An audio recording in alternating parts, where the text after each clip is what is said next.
Hell, seeing I'm making videos, this airplane here I bought at a swap meet, I don't know, 7-8 years ago. It was originally electric. This was magnetic and it blew off, and so I made another one. Paid like 10 bucks for it, but for whatever reason it's one of my favorite airplanes. I probably got about 60 of them.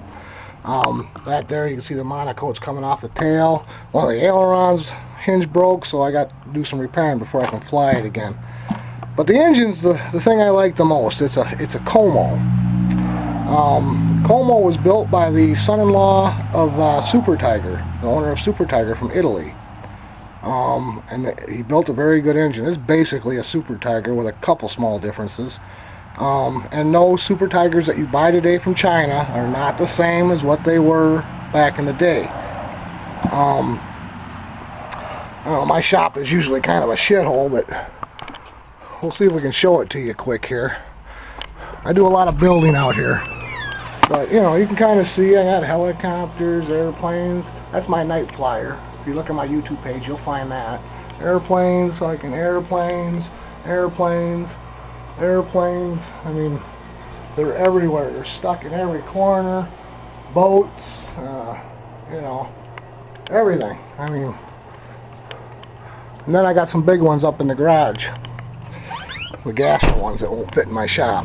Well, they'll fit, but they take up too much room. But this here is a Como. This is a bearinged engine. It's only a 40, pulls like a 60. But like I said, it's one of the best engines I think I've ever owned. I've owned them back in the 80s, and I kind of seek them out now. I've got quite a few of them. I got the 40s, the 51s, the 099s, and you know, I got plenty of all of them now. So me putting this out there and you guys seeking them out too and raising the price of them ain't gonna bother me too much. You can still readily get parts for these things pretty easy. There was a lot of them made, but I'll go ahead and fire this up. I haven't started it. I think I only flew it once this summer, and our summer's about over. Leaves are changing. I live in northern Wisconsin. I'll probably fly it this year. I'll probably get it fixed this weekend. It's a long weekend. But we'll see if we can get it started. And I'm not going to use an electric starter just because I don't feel like getting out my tote and everything.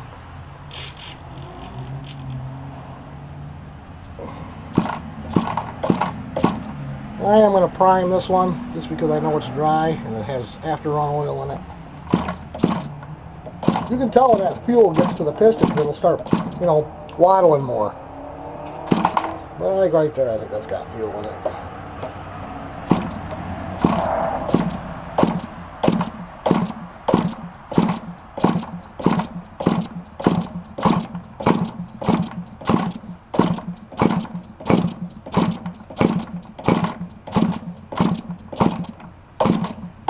Yeah, don't put too much in there. There we go.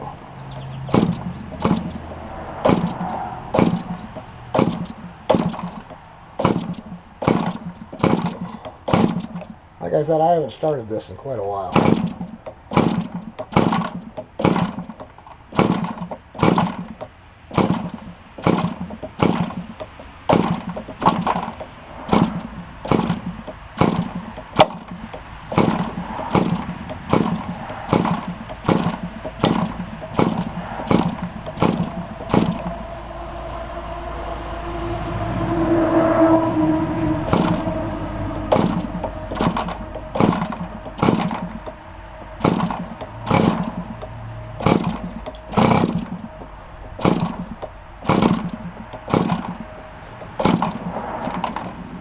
More likely, it's got quite a bit of after-run oil in it too that's coming out.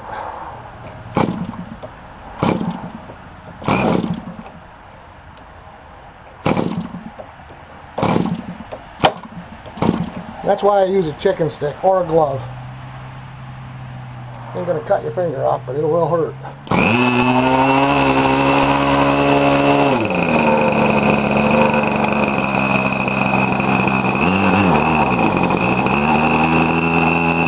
Warm up.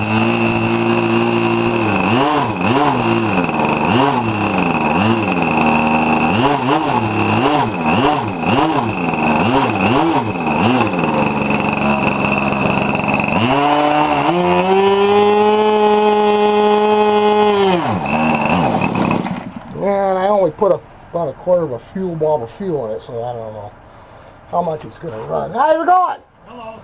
Oh, it's Santa Claus. Dropping off the package. I saw that. You just about dropped it. Thanks. Okay. Thank you. There you go. You bet. Yeah.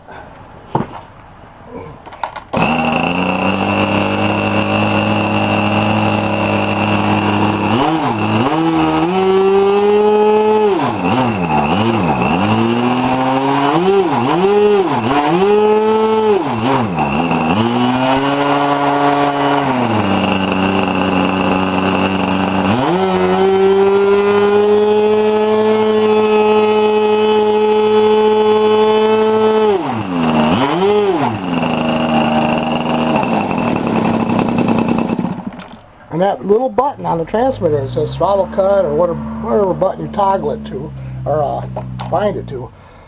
Some people like to talk about idle set screws, which are basically barrel retention screws, if you ask me. This has one, but it's not really accessible because it's not really meant to be used. Anybody that tells you that you should set your idle screw to where your engine won't shut off is telling you the wrong thing. Ever since the late 80s, early 90s, transmitters have come with multiple buttons. And like the one I got here, it has a button actually called throttle cut off. And that's how you should shut your engine off. Is it raining? Oh. But, like I said, I hadn't started this engine since the beginning of summer. I loaded it up with after-run oil. And usually they start really good. We'll start it back up here in a second. And they're a real little powerhouse.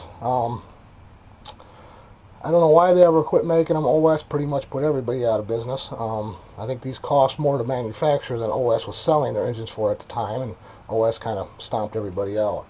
I own 2 OSs, and I don't like them. I own a lot of KMBs, Super Tigers, Comos, HP, Hurtenberger, Fox, Fuji, everything else. Oop, and I opened it up.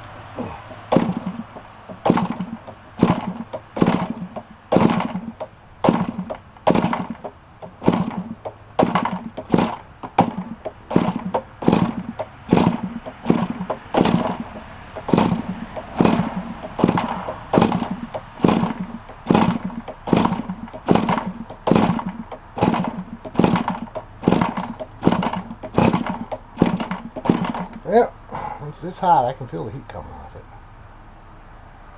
That means the nitro cooks off.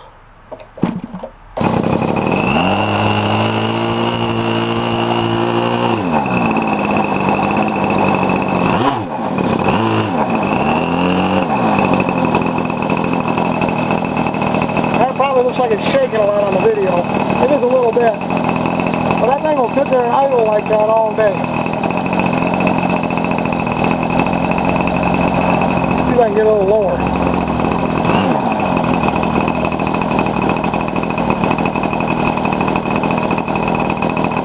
But Como, good engine. You come across one. I've never had the bearings go bad in one. I've never had anything go bad in one, other than pavement. That'll make any engine go bad. But again, I got a button on my transmitter over here.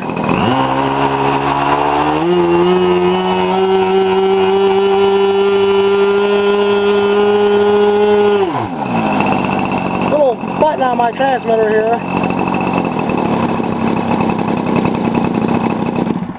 It shuts the engine off. That's how you should be doing it. But anyway, just a nice little engine. Como. It says so right on the side there, Como 40. I don't know if you can see that or not. They got the sunken head. They're one of the only engines that ever did that. And like I said, this is a steel sleeved, ball bearinged, ringed engine. And it's got to be from the 80s. That's when they quit making it. And it's got a lot of use on it. I've been flying it on this airplane for, I don't know, 6, 7, 8 years. And it was on a plane before that. Really good little engines. Como. Made in Italy. They do have the newer ones that'll have a raised aluminum head. You can see the difference. This head's nice and flush. Everything lines up. I don't like the ones with the aluminum head that's like oversized. I don't buy those. I don't think they run as well. I think they get hot and that head distorts or something happens with them. They run fine, they just don't have the power this one does. But that's a Como 40.